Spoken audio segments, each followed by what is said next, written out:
Good morning, good afternoon, good evening. Welcome to Be Live. I'm your host, Harry Bridgeforth, and today I have a very special guest with me, down to earth, good friend, actor, writer, producer, Mr. J.Elliot. How you doing, sir?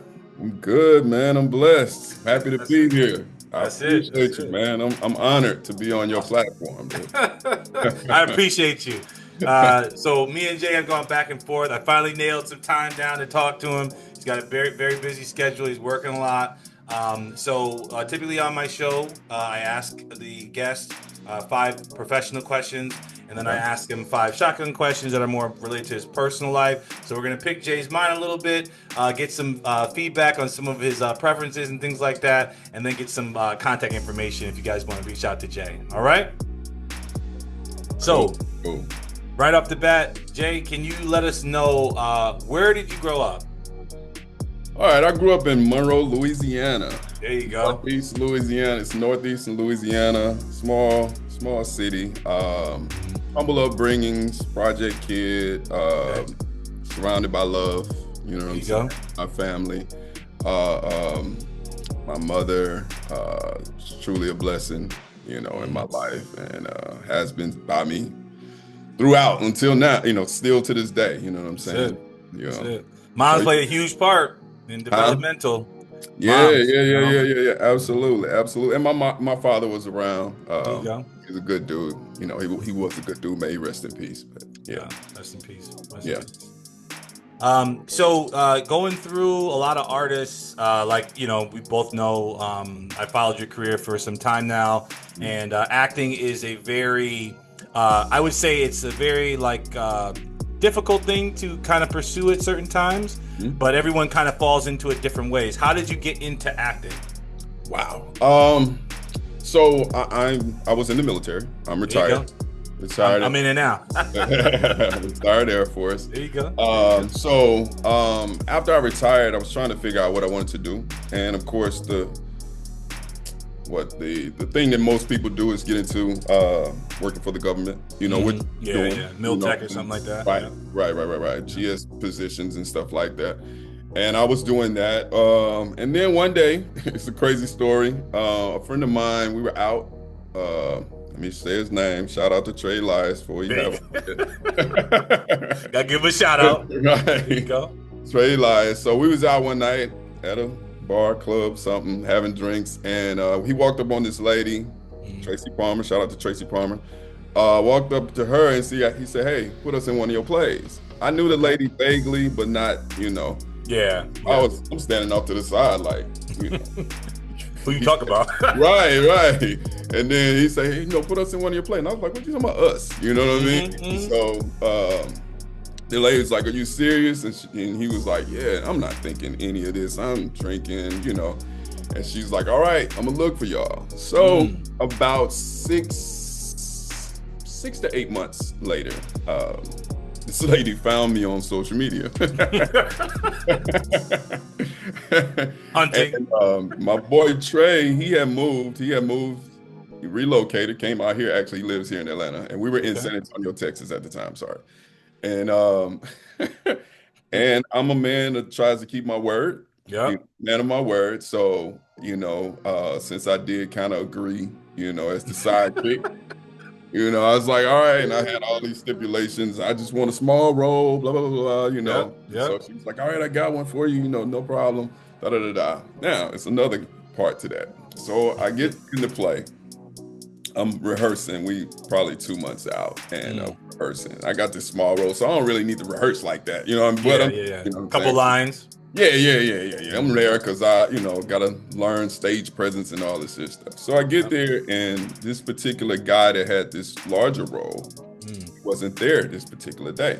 So she was like, "Jay, could you read for so and so? He's in Arizona working, but he'll be back." Blah, blah, blah. So I was Mm. like, "All right, cool." So I'm reading for him. You know, time goes by, I'm still reading for him.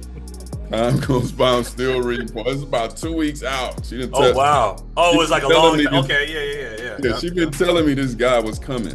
Mm-hmm. He's gonna return. He gonna know everything. Mm-hmm. 2 weeks out, she hits me. She pulls me to the side after rehearsal. She's like, "Jay, I need a favor." And I've grown to know this lady at this point. Yeah, at this point, yeah. Yeah. And I was like, what's up? And she's like, he's not coming back. He's not coming back in time. So I'm gonna need you to, you've been doing such a great job. You know how it is. You've been doing such a great job. You've been doing amazing. I need you. Yeah. I just need you to, and I'm like, and you know, of course, after reading it over and over and over. Now you know it. Now you know it. Yeah. Now I just need to bear down a little bit more. So I'm like, all right, scared, nervous, all that. Yeah. So I remember we were in the opening scene of the play. The curtains were closed. The guys introducing the play, and I am on the stage shaking, literally. I mean, yeah, it's no joke, man. It's no joke. And then I remember the lady that was also in the scene. She touched me and she's like, "You okay?" And I was like, "I'm fine. Just let me." Yeah, I need to get. Yeah. And then so we performed. After my first line or two, I was good, and I opened up and I rocked. And then the play ended, curtain call, and I went out and I was like, "This is it. Yeah. This is it." This is it. Yeah. And I didn't know how I was gonna do whatever, but I was like, "This is it." You know what I mean? So after that, and another small part to this. So we go behind, you know, we finish and we have, you know, the cast come together. She tells us what we did, and we got some food. Have prayer. She pulls me to the side again. She's like, "Jay, I just want you to know you did a great job tonight. You handled it well. Da da da da." There was no other guy. Oh, wow. So she tricked me. So she already had it set up. That's cool though. That's that's good. I mean, that's pretty dope because it's kind of like you came to the occasion because you didn't have to do that either. Right. That's what's up. And that's why, you know, you'll hear me. That's a great story. You know, God a lot because yeah. That was all him. No, you got to give props to God when you can. I had a conversation with my daughter, my oldest daughter. She's I call her a triple threat because she can act, sing, and dance. Right. Nice. So she went to school and she works for ESPN and stuff. And she even depending on whatever you're doing in your life, it's kind of tricky sometimes when you're hitting everything like 100%. You always have to stay humble because that stuff, as you know, as adults know, the deeper on, she's like 24, so she's like growing. Yeah. But like things can be there and can be gone. So I always teach my kids, my wife always teaches our kids the same thing. Like, you know, you got to stay as humble as possible because you may be 100% today and everything could be gone tomorrow. So you give props where it's due. And like I said, I don't know. I know now to some degree your belief system because you know I believe in God too. So it's kind of like I always will respect that because I think that's coming from Him. You got that bug, but it was kind of like you were put in that position for a reason. So right, and I wouldn't have never tried this. You know what I'm saying? Growing up back, you know, in Monroe, back then, small town, pre-internet. You know what I'm saying? Yeah. I might have thought, you know, somebody say, "Did you dream about?" You know, even my mom asked me, "Did you dream about being an actor?" I say, "Mom, I might have had a thought of it, you know, by watching TV, but I had no direction on how to get." You weren't like doing plays when you're younger. None of that. Church play, maybe once. That's what I mean. We even offline we were talking like it's kind of interesting when you read like this is the reason why I do this because I meet people all the time that have different origin stories. Like that's a great origin story. To like literally, that could be something you could make into like a movie. Hint. You know what I mean? Because that's a good like origin to like you didn't even know it was happening, but you came to the occasion, and now look at you. You know, so absolutely. You know, blessings to you, and kudos to her because she might have she obviously saw some in you. Yeah. It's so many stories along my journey. So many people that I feel like God put in my path to protect me. You know, turn me this way. Hey, go over here. Hey, do this. You know what I'm saying? Yep. And it's been like that since I started. So I believe in those signs and those, you know, those things. So I was like, hey, this is where I'm supposed to be. You know, I know it may get hard, you know what I'm saying, and get tough at times, but you know, this is where I'm supposed to be because everything has been aligning in the right place. You got to go with it. You Got to stay with it. Absolutely. You know, Absolutely. one of the hardest things about acting is like consistency. Because like any artist, you have to do that. You know, some of my kids, most of my kids are artists or artistic, but being a creative, because my wife's a writer as well. So like being creative, there is a need for you to create things. Like that's a God-given gift. It's not something that you like honed your craft. Like you can, you know, when you learn how, oh, this is something I'm good at, but like you get that gift from him, and then you have to hone it. So you have to always like create stuff. You have to act. You have to draw. You have to sing. To, you know, to get better at it, and then feel completed too. So that's a great thing. Right, right. Call it reps. You got to get some reps. That's it. Reps. Reps. I'm the first to say, hey, I wasn't a natural. People say I'm a natural. I'm like, I was not. I don't feel like I was a natural. I mean, I've seen your work, and it seemed like you were. That's why I said when I reached out, I'm like, you know, I don't know if he's gonna say yes or not, but like, I want to get as many people as I can. And then it was like down to earth, like, yeah, I'll be on the show, blah, blah, blah. So like to me, even hearing how your origin, that changes the whole interview as well, because that makes it like a totally different perspective to see where you are now. And leading into like, you know, the next question, you know, you've worked with some pretty big stars, pretty big directors. You've been on sets with television and movies. How did you land, you know, the particular movie with a particular actress from the 90s that was pretty popular when we were growing up, I would say. I guess that's like an old question, but you're talking about a particular movie, right? Or it was a show or movie, Operation Aunties? It was a movie. Yeah, see, so the movie Operation Aunties, how did you get into that, and how did you land that role? How was that experience? Well, I like most, I got the audition. I did not know, you know, Tisha Campbell. There you go. He's talking about. I did not know she was attached. You know, I just auditioned. You know, Raven and Tiffany Roche, they sent me, you know, they asked me to audition, or they sent me the audition notice. And, you know, I just creatively did what I needed to do. You know what I'm saying?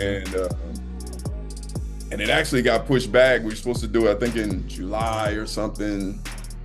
And then they pushed it back for some reason. And I was like, man. And then later on, I got The Waterfront. Yeah. I was on set doing that, and they said, hey, we're filming next week. And I was like, oh, and I was still still filming one. Carolina. Yeah. So that's were they close in location? No. Filmed 6-hour drive. So Waterfront was in North Carolina, and we filmed here. Okay. So I finished. Wrapped for that day in North Carolina at 7 p.m. night. I had to film here. I had to be on set here in Atlanta at 11 a.m. the next day. So like right after you probably drove. Yeah, get some sleep. I got on the road immediately after I wrapped. Fortunately, I knew about the information I was filming. So I packed up my hotel room that morning. You know what I'm saying? I went to set, and then so as soon as I wrapped, I got on the road. I got back in Atlanta about 3 or 4 in the morning. Had a few hours of sleep. And then I was looking rugged, so I had to wake up and cut my hair. Get it. Those are the little things that a lot of people don't understand when they see movies getting made and shows getting made.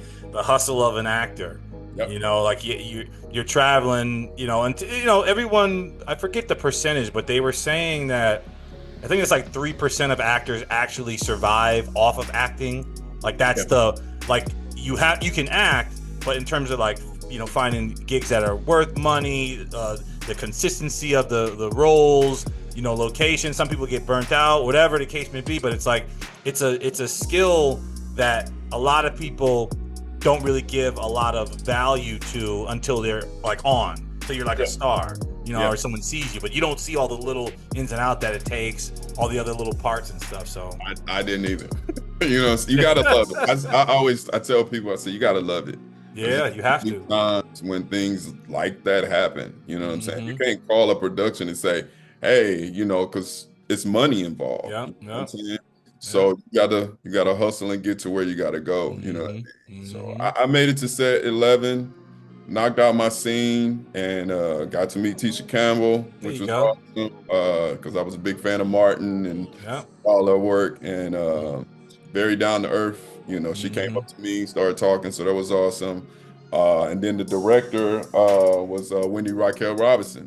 Okay, there you go. The Yeah. games. There's so many shows, but Yeah. from the 90s, Steve Yeah, yeah, Harvey, yeah, all yeah, that. yeah. So got to talk to her and be directed by her. So, You it don't was know these little gems. You meet people on these sets, and you're like, oh, and then they're down to earth. They give you more respect. You don't like everyone's not the same, obviously. right, right, right, right. But when you do get a chance to talk to people and you get a chance to pick their minds and stuff like that, you're getting valuable assets to your career too. Because you don't know. Like there's been plenty of stories where someone met somebody on set and they were just thinking they were an extra or something like that. Oh, whatever. And then 3 or 4 years later, they're filming opposite to them or they're the lead. Yeah. So you Yeah. never know. Never know. I'm, never know. I'm always professional, and Yeah. fortunately, I haven't ran into anybody that I've heard the horror stories. Don't meet your bro, or don't. I haven't had that yet. Yeah, me neither. I've I haven't had any assholes. I think. Right. I've been blessed. I haven't run into anybody. I mean, Actually, I've when I had was, people that are like they're not like social, yeah, they're like, hey, hi or whatever, but they're not like disrespectful or nasty. right. So that's I haven't had any. Thank God, I haven't had any bad. And I've worked with some dope people, and I've learned from them. I try to pay attention to those number ones on the call sheets and see how they treat people and how they are. Which I'm naturally that way anyway. A next person, a cool dude, down to earth dude, but I just want to learn from them and mimic them and see how they handle business. And fortunately, I've been able to work with good people. Shanola from Tisha to Hope McCallany, those people, man, it's been awesome. I think the market in Atlanta is pretty big now. Yeah. Like Tyler Perry's studios and a whole bunch of other studios that are down there that are like they're just drawing stuff there, and I think I don't know if you keep up with like the news with I would imagine to some degree about like the AI interactions and how they're kind of looking at like Hollywood's changing to some degree. Yeah. But I mean that always happens. I mean the need for someone to watch something, be entertained by it, I don't think that'll change. The tools that we use will be different, but it's still the idea that people love that interface. They love the interaction, the human element. So and then Georgia, you're in Atlanta, right? Yes. Yeah, yes. so like Atlanta's like that's a huge market now. That's almost as big as like New York or LA, to a degree. It's a lot of work here. I mean, it has its ebbs and flows, but yeah. A lot of people from LA, come here to film. You know what I'm saying? When I did Found, I think I was the only Atlanta actor for that. So, or that day or whatever. Well, I was on set for 2 or 3 days. So, yeah, everybody else was flown in from LA. Yeah, you know what I'm saying? So you got to go where the work is. Yeah, you got to go where the work is. Yeah. So that leads me into the fourth question. So you have a pretty good career. You worked with a lot of people. Obviously, you have ambitions to move forward in life, and we talked about your writing, your acting, and producing, right? Where do you see yourself in 5 years? 5 years. I would like to be. I see myself as hopefully, prayerfully, a series regular on the show. There you go. I want to be. I want to write more. So hopefully, I've got a couple of my projects that I have written out, and doing well. Yeah. So yeah, series regular, lead, just further along in my acting career. Just growth, man. Just growth. I pray every day for growth in my career, in my life, and just trying to move forward. You know what I'm saying? I didn't join this as a hobby. Yeah. This is my second career. First was the military. I did that, had a good time. Now I'm doing something that I want to do. Yeah, for you. Yeah. I remember, it's crazy how life is. I remember my grandfather telling me, I think I was 22 years old, and 21 or 22, and I was thinking about getting out the military. He was like, Did you go in when you were 18? Yeah. Okay. Yeah. And then he was like, "What you getting out for?" All this his stuff. He was like, and I remember these words. He country, so he was country. So he's like, "Stay on in there, stay on in there." And I was just debating. I was young, and so he was like, "When you get out, when you retire, you'll be able to do what you want to do in your life." Yeah, and you'll be young. And he said that. He young. said, "You'll be young, and you'll be able to do what you want to do." You don't have to do something that you have to do. Yeah. So that always stuck with me, even though I had, throughout my career, I thought about getting out a few times. But I was always like, if I get over 9 or 10, you just see it through. Yeah, I mean. See it, send it. That's it. So once I made it over there, I wasn't even thinking about getting out. I was gonna go ahead and finish. And he was right. You know what I'm saying? Initially, when I started, I didn't know where I was going. I retired, and then I was working, doing the government jobs and stuff like that. And then, God led me to this. But that ain't for you. Because I was bored, and I was an IT guy. And that's money. And people like, you gonna make all this money, and I was making decent money, but I was like, this ain't it. This ain't it. That's the point. That's what I try to tell. It's like as a father or an elder, right? I would say like we unks at a certain age, right? Right. You always give back to the younger group, and you always tell them like, look, I'm trying to stop you from having to go down this road or having to experience this. If you get this now, it may suck when you're younger, but if you're older, you're going to have a lot more, like your grandfather said. It's like now you can kind of navigate. You got a career. You already had a career. Yeah. You already took care of yourself. You learn, you know how to, navigate life. So now you can kind of figure out where you want to go in another lane, because you still got to work, you still got to live and everything like that, but you have options. Yep. And that's not something that everybody has when they're like 40, 50, 60, and they're like, oh, I didn't figure it out yet. You're still trying to figure it out. It makes it very difficult, So that's kudos to Grandpa, because Grandpa was like, nah, stay in there. Right. And then, you listen. That's the thing. I did. And then, like our military careers, we're around different people from different places, walks of life, different walks of life. So that contributes to what I'm doing now. You know what I'm saying? Yeah. And then that's the thing. You didn't see it, but God said that's something that you're gonna go through. You're gonna make it through. Now you learn from this. Now you, like you said, you could use all your skills for all these careers. That's the beautiful thing about acting. That was one of the reasons why I loved it, and that's why I even pursued it as well. Was because there's no other career that you could just be anything you want. Yep. Like today, tomorrow you could be a doctor, you could be a scientist, you could be a criminal, you could be a police officer, you could be anything you want. And no other career does that. So it's like it's very hard, but at the same time, you worked, and now you have all those elements from your life that you can put into your character. Absolutely. So that's kudos to you. And friends that I can call up on, from different occupations and different cities and stuff. Like, how y'all see this, or how do y'all talk when y'all do this? You know what I'm saying? Or it's a different type of life in the military. I always say, like, you meet friends that you're gonna have for like the rest of your life, because y'all experience things that like most people never ever will experience. So it's like you're gonna be friends with them for the rest of your life, for the most part. Absolutely. So it was awesome. So my last question before we get into the shotgun questions is, we talked about where you started, what you've done, where you see yourself, but one question would be, what would you tell your 20-year-old self now from the wisdom that you've learned, if you were able to go back? I would say, oh man, so many things. I would say, be patient. Okay. Yeah. Learn as much as you can along the way. Get some financial literacy.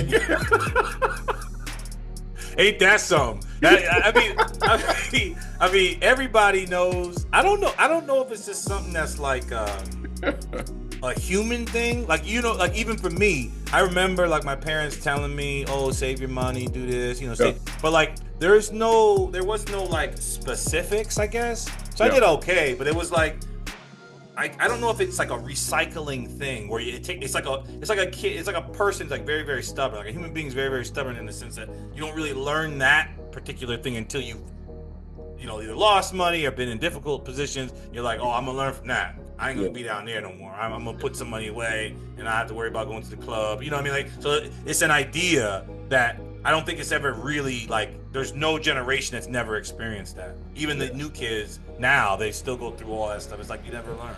It's hard. It's the hardest thing, I think. It is tough. It is tough, when you come from no money, and then even though you starting with a little bit of money, there's the money too. You just happy. You gotta use it. You gotta use that money. I'm like, no, I don't know if I'm gonna be around tomorrow. I'm gonna get this Beamer. You know what I mean? Like, shopping. I'm going to the club Friday. All that, man. I gotta go get the new J's. I gotta. I don't know. I don't know. Crazy. So. Okay, that's what's up. That's what I would do. Learn as much as you can. Be patient, and find some financial literacy. And the crazy part, it's funny. I had, like you said, people would tell you. Random people tell me. I remember this guy. He was a E8, and I was thinking it was an E2 or E3. He sat down and broke it down by my checks. He was like, "Hey, man, just do this." Yeah. Random dude, you know what I'm saying? Yeah. And he worked in the shop, not in my shop, but somewhere else. And telling me how to break my checks down. I listened, I heard him, but I didn't apply that. It's like, all right, I can put this, but I mean that's the hardest part. It's like you don't really know, and I think that's the reason why even like I'll ask that question, because I don't think there's one human that's ever been born that can't look back and be like, I could have done something better. That's just life. Like you have to learn, like through living, So that's always a hard thing. You don't really understand it, especially when you're young. You're like Superman. You're like, nothing can stop me. I can do all this. Until you get a little older, you're like, I mean, I gotta start saving. I mean, I'm not young anymore. I'm not old. And then as you get down the line, you're like, oh, I mean, I really gotta put some effort to this. So then that's a little different. So that's cool. Absolutely. That's cool. Yeah. So I appreciate you, Jay. I appreciate you giving me a little bit of your professional life. Like I said before, you have a long career. Kudos to you. Blessings to you. I'll definitely put out a prayer to make sure that you keep getting blessed with your episodics, your film, and definitely keep your writing. I'm gonna talk to you offline about some ideas we could work on. I always like to collab, so it's always gonna be something that I'm either be like, oh, Jay, you interested in doing this? I don't know, but it's always something. Okay. So now I'm gonna ask you some, I call them the shotgun questions. It's 5 questions that give a preference. So we get like your professional life, and now we're getting a little bit more of your personal life, what you personally would think. Okay. So it's you can answer them as direct as you want. You can elaborate as much as you want as well. But it's going to be like a this or that type of thing, and we can just go down the line. All right. So the first question is, who is a better artist to you? Okay. Or I'm sorry, a better rapper, not a better artist. Better rapper. Rapper. Okay. Jay-Z or Nas?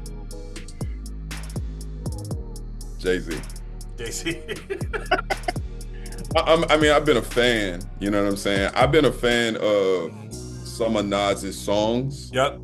But I haven't been a fan. And what I think his first album. But I haven't been a fan of everything. Yeah. Jay-Z, I've been a fan of everything. You know, and all of his stuff from the beginning till now. You know what I'm saying? So it's like the way he handled things and his wordplay and all that kind of stuff. So, I mean, you can't lose. These are questions you can't really lose with either one of them. It's just like it's good to see, because certain people, I've had people that are from New York, and they'll say Nas or they'll say Jay-Z. I'm like, you can't lose with either one of them. I mean, the argument is just like, okay, if you had them, who would be the better? And like you said, you may have grown up with them more, related to their music more, like their style more, but you can't really lose. So that's what's right. Next question. Okay. Better artist. Okay. Artist. All right. Michael Jackson or Prince? Oh, thought you was gonna come with the Chris Brown. Nah. Nah. Um, Nope. Not that I don't like Chris. Chris Brown is dope, but man, you said artist though. Prince. I can't give you the easy ones. I can't. I always got to throw in some hard ones. So I think Michael.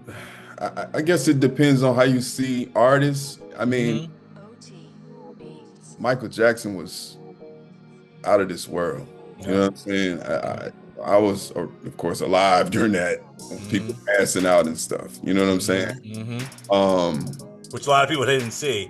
right. I don't know. I don't know if I've ever seen. I've seen artists that like people have passed out. Like they but not as many as like I've seen with Michael Jackson. Like people would even just be walking, And crowds and crowds crazy, of people outside of crazy. this hotel. It's just crazy. Mhm. So that was something else. And when I say artists, when I'm thinking of artists, I'm thinking of Prince and his musicianship and what That's what I asked, because it's like all of the if you know instruments. both, it's like it's very very close in the sense of Right. who's the better artist. I always feel like once again you can't really lose with either one of them. Yeah. So Yeah. If you'd have said something else, I probably would have said Michael, because I was a Michael Jackson fan, and I was also a Prince fan too. But I know what Prince does on the stage and instruments and all that. And Mike performs. yeah. Prince get down on that piano, that guitar, he can do it all. Mhm. Oh man, he was crazy. I went to Prince was my first concert. I went Oh, with there you go. There you go. crazy. My mom was covering my eyes and everything. You can't watch this. Yeah. Right, he was doing some crazy Yeah, stuff up there. And I was like trying to. But that's what I mean. See the people that have seen both of them, and they're in in the same kind of like timeline to some degree.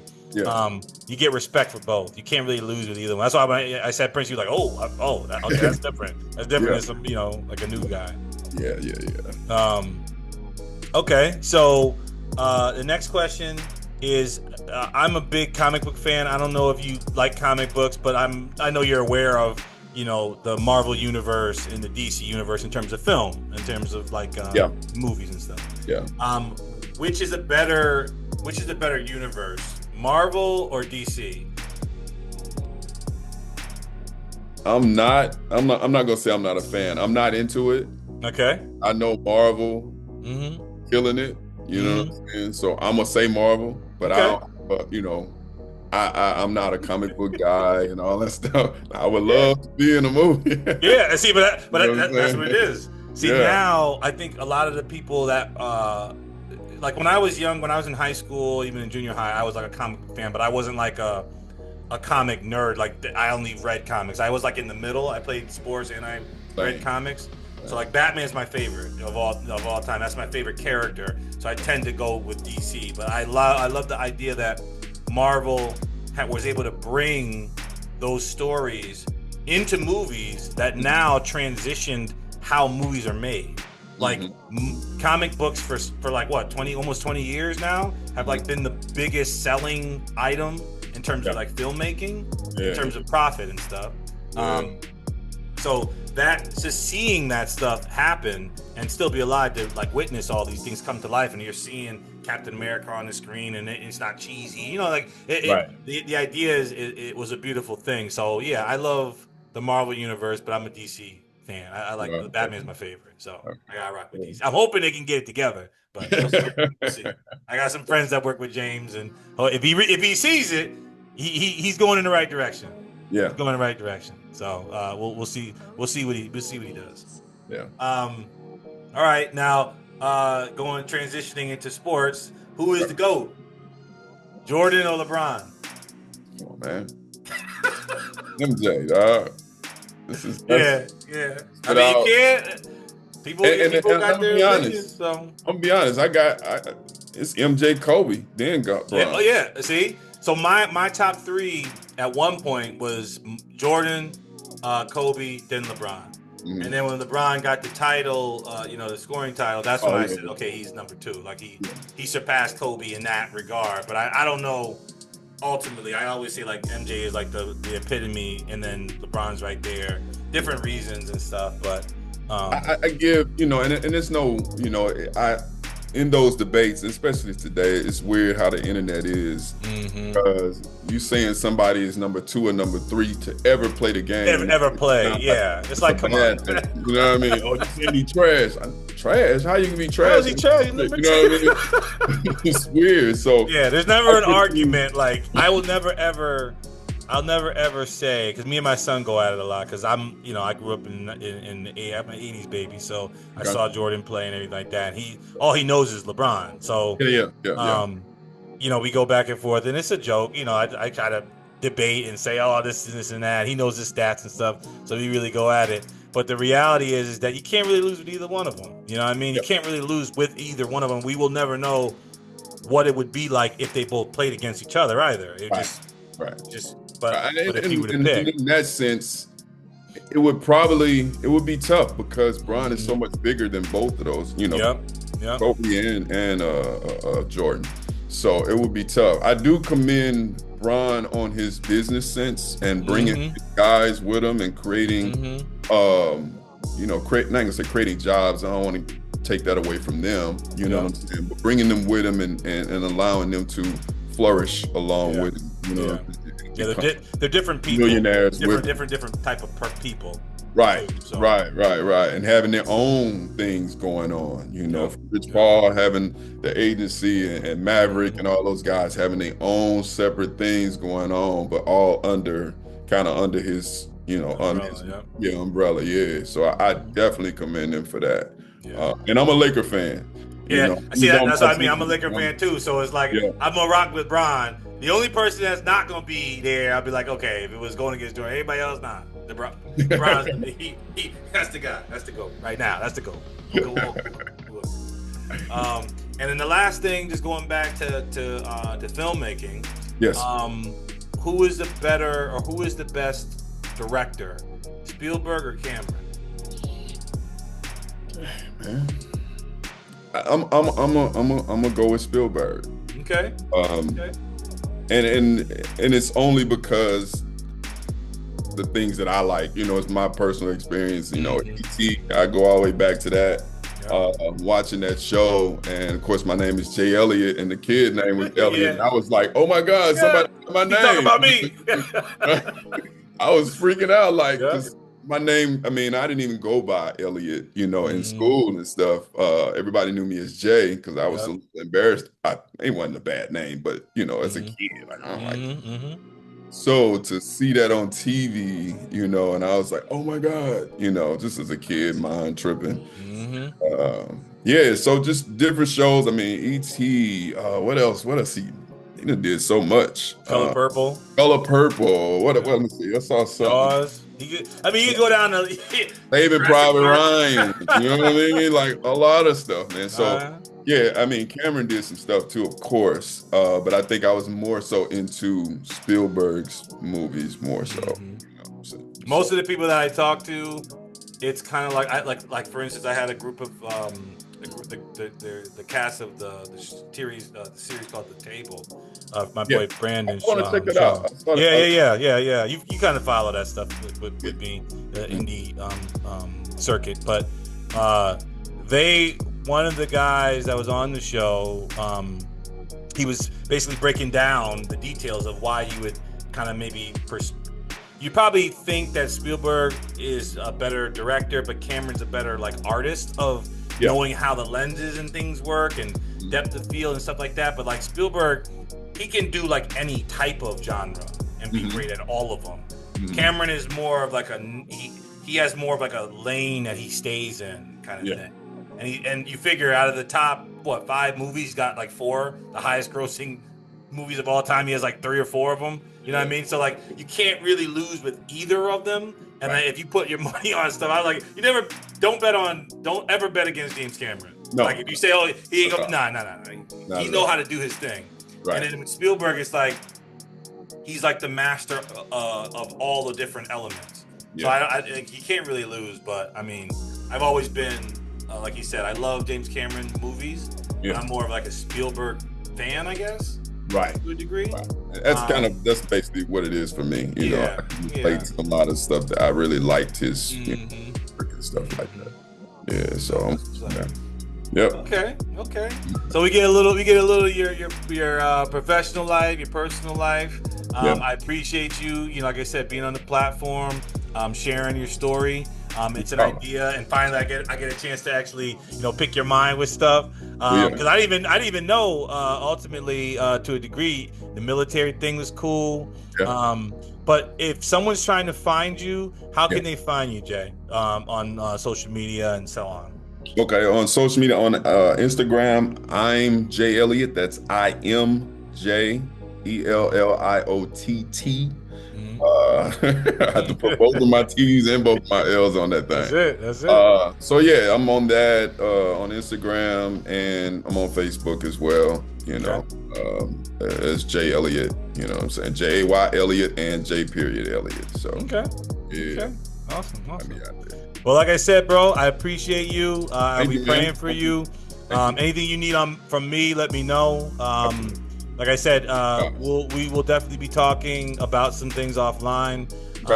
And like I said, I appreciate everything you've done and blessings and prayers for your career. So Thank you, man. blessings and Appreciate success. it. All right. Appreciate it. Blessings and Appreciate success you. to you as well, man. Peace.